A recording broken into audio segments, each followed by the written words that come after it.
Was zur Hölle stimmt nicht mit dem Leopard? Tatsächlich stimmt mit dem Leopard so ziemlich alles. Er hat nur 3 Probleme in War Thunder. Erstens die massiven Änderungen im Panzerdesign. Zweitens die ungewohnte Mobilität. Und drittens voll stabilisierte Gegner. Aber das kannst du kompensieren. Das Spiel hat sich komplett verändert. Was war das Battle Rating deines Decks vor dem Leo? 6.7? Der Sprung ist gigantisch. Moderne Munition durchschlägt jede Panzerung, weswegen der Fokus bei den ersten Main Battle Tanks ausschließlich auf Mobilität und Feuerkraft liegt. Davon hat der Leo mit 20,8 PS pro Tonne, 66 km/h vorwärts und 26 rückwärts mehr als genug. Ernsthaft, diese Werte, so beeindruckend sie sind, spiegeln den Zuwachs an Beweglichkeit nicht akkurat wider. Der Leo dreht sich wie nix auf der Stelle, kommt aus dem Knick und verschwindet hinter einem Hügel oder Deckung, bevor sich der Pulverdampf verzogen hat, wenn ihr sofort den Rückwärtsgang reinhaut. Was dem Gegner richtig wehtut, ist die L7A1 Hauptkanone britischer Produktion mit einem Höhenrichtwinkel von bis zu -9 Grad. Jedenfalls nach vorne, denn hinten kommt euch die für den Motor erhöhte Wanne in die Quere.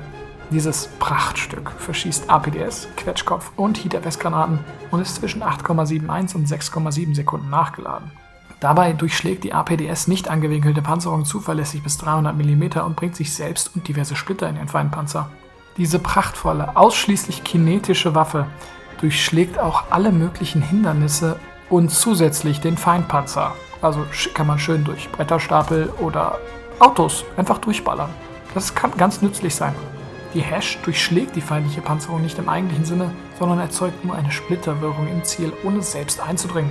Kann aber ein witziges Gimmick sein, da sie durch das hohe Eigengewicht einen starken Projektilabfall besitzt. Eine Gut, um Schüsse über Hügelkuppen zu lupfen. Die Heat-FS durchschlägt zuverlässig 400 mm Panzerung und schickt einen hübschen kleinen Strahl des Todes in oder durch euer Ziel, das alle Besatzungsmitglieder auf seinem Weg ausschaltet oder feindliche Munition in Stimmung bringt. Du hast keine Munition mehr, die im Inneren des Feindpanzers explodiert. Folglich sollten wir unsere Schüsse bedachter platzieren. Schauen wir uns das doch mal an russischen und amerikanischen MBTs an.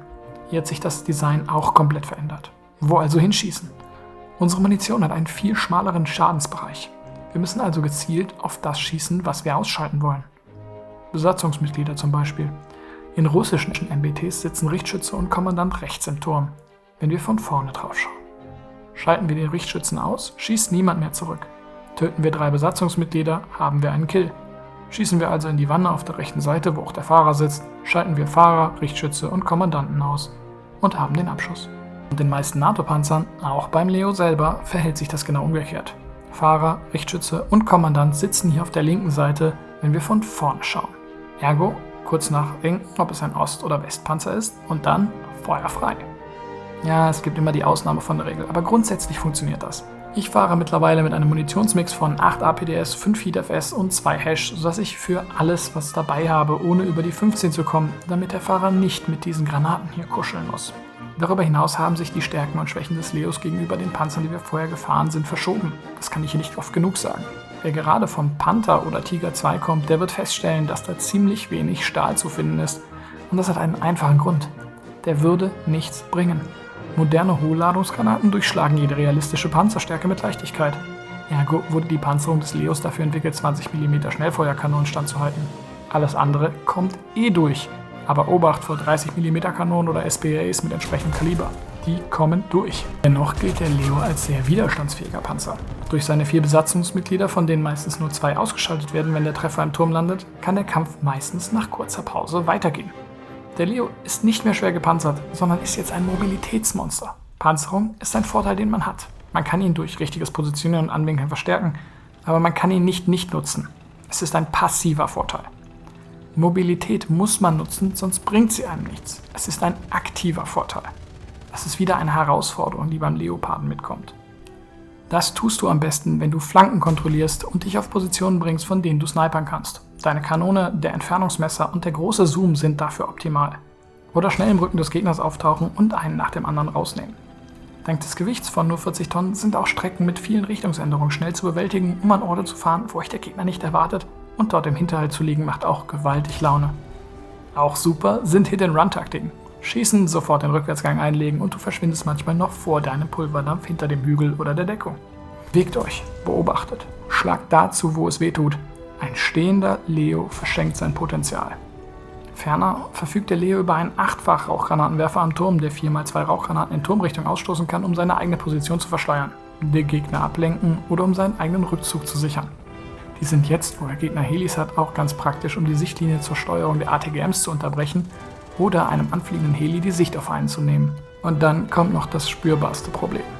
Da das Battle Rating des Leos auf 8.0 angehoben wurde, um die frühen MBTs von den Panzern des Zweiten Weltkriegs zu trennen, werdet ihr mit vielen Fahrzeugen aus Rang 6 gematcht, die mit einem Battle Rating von 8.3 nicht weit von euch entfernt sind. Die sind meistens alle voll stabilisiert. Bedeutet, das Rohr wackelt nicht mehr. Nicht bei voller Fahrt, nicht bei einer Buckelpiste, gar nicht. Das Schicksal hat aber nicht nur der Leo, sondern auch viele andere MBTs der ersten Generation, wie zum Beispiel der T-54. Heißt aber, dass wenn der Leo am Anfang nicht 150 Spawnpunkte kostet, ihr auf jeden Fall gegen stabilisierte Gegner fahren werdet. Und das ist ein Gamechanger. Ihr könnt viel aggressiver spielen, pushen, flanken und Schwachpunkte in der gegnerischen Aufstellung sofort nutzen, wenn ihr stabilisiert seid. Der Leo kann das nicht. Und seine neue Mobilität verleitet euch dummerweise genau das zu tun. War jedenfalls bei mir so. Du solltest dieser Versuchung widerstehen. Der Leo ist ein hochbeweglicher Sniper, Fallensteller, Verteidiger und Unterstützer, der in asynchroner Kriegsführung glänzt. Bewege dich mit Umsicht und lass die Gegner kommen. Ihr Vorteil wird ihr Untergang sein. Oben links habe ich ein Video für dich, was ein Leo mit Stabilisator anrichten kann, und rechts findet ihr ein Beispiel-Gameplay für den Leo. Man schießt sich, Peri Ende.